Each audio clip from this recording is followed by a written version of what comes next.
Hey everybody, my name is Steve Thomas. I'm the interim CEO, and I'm about halfway, 3 months out of 6 through my tenure, so I thought it was about time that I got in touch, and I thought the best way to do it is perhaps make a video for everybody, but especially for our volunteers who I know work really hard and are continuing to do all of the sorting and all of the delivering for Felix as part of Felix. So I thought I'd give you a bit of an update of where we've got to at this point, and before we come on to the big Christmas push.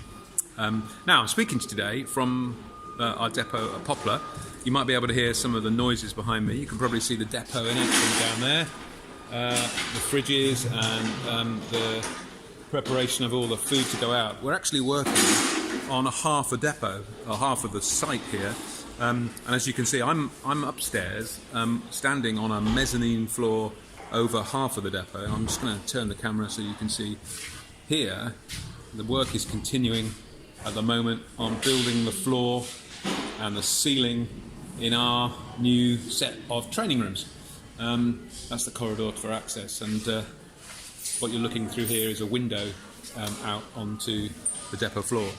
And this part of the build has been delayed for a little while, not least because of the pandemic and the effect on supplies, so we haven't been able to get the materials.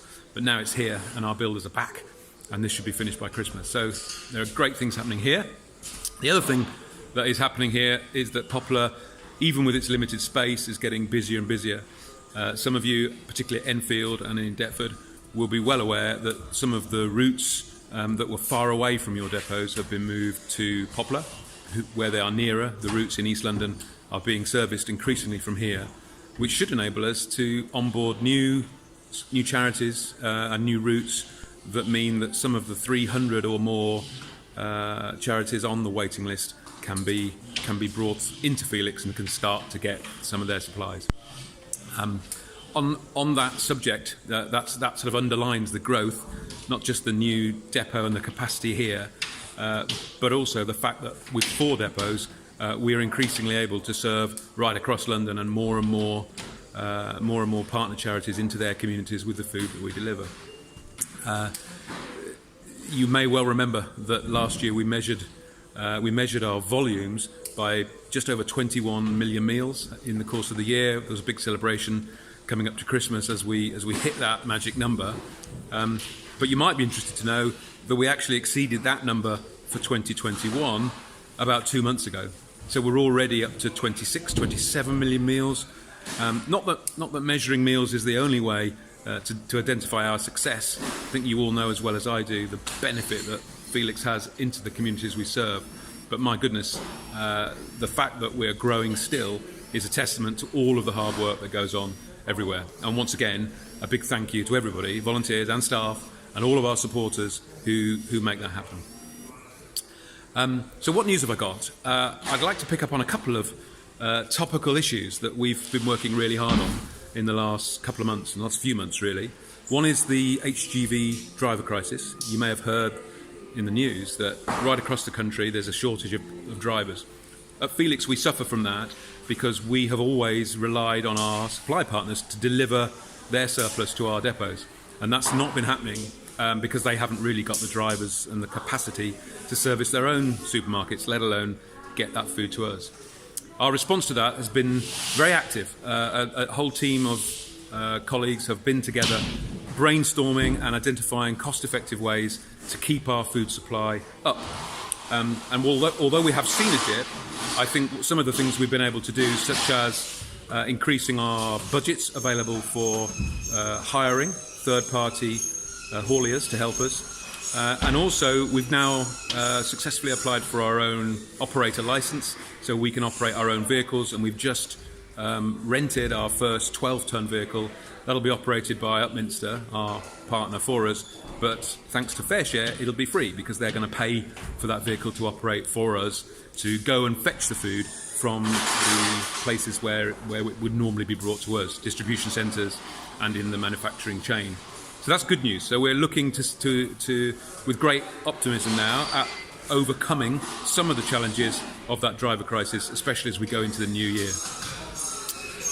That's good news. And the other piece of good news, well, the other piece of challenging news that I think many of us will be very well aware of is the difficulty with encouraging enough new volunteers to come and join us and stay with us in all of our 4 depots. It's especially challenging here at Poplar. It's brand new in this local community. It's here in Tower Hamlets. But I know that shortages or unfilled shifts are a challenge everywhere. And when you're on a shift and you're short, and the challenge is because there's just not as many folks to do the same amount of work. And I very much understand, having participated in many of those shifts myself, that it just makes the whole experience a little bit less fun. One of the things we've done so far to try and address that is to hire temporarily agency workers. And they come along and they should participate. The idea is they help with a bit more extra labour to ensure that the work gets done without undue reliance on the few volunteers that are left. And of course the depot staff have often been jumping in vehicles and getting vehicles loaded and helping out with the most essential jobs, which is keeping the food moving. But I do know that we haven't solved this problem yet. We're still short. We're continuing to grow. You've heard me talk about the numbers growing, and we're not always able to ensure that our volunteer base grows at the same rate, and that's the shortage that we're seeing. But I would encourage you not to worry. I know the team are working extremely hard on converting quite a lot of interest that we had into volunteers joining on their first shift and their second, and getting them embedded in the Felix family. And you can help, actually. The one thing that I would really encourage existing volunteers to do is to really look out for our newcomers and to help them join the Felix family, to feel welcomed and to enjoy those first few shifts. Because, as you will remember, if it goes well from the beginning, then you're gonna stay. You're gonna want to become part of everything that we do.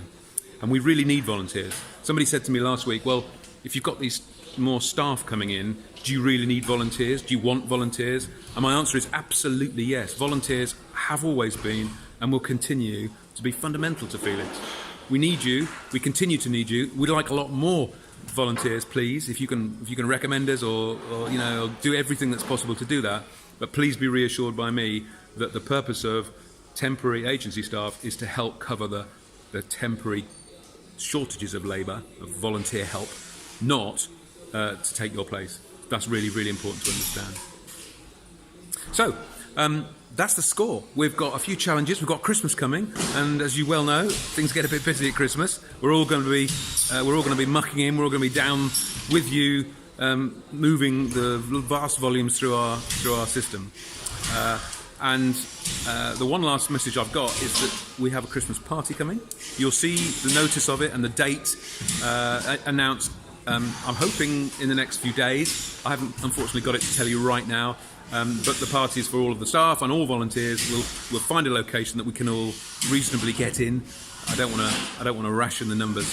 And we've had a fantastic donation from one of our major donors who said to us, look, I want to give you some money. This is specifically and exclusively for all your volunteers and staff to get together and have a bit of a celebration for all the hard work you do.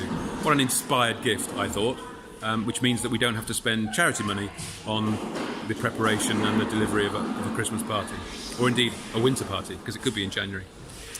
So please keep your eyes peeled for the announcement, and I really hope that as many of you all will be able to make that event. And see you there if I don't see you in the meantime. Thanks ever so much. Bye for now.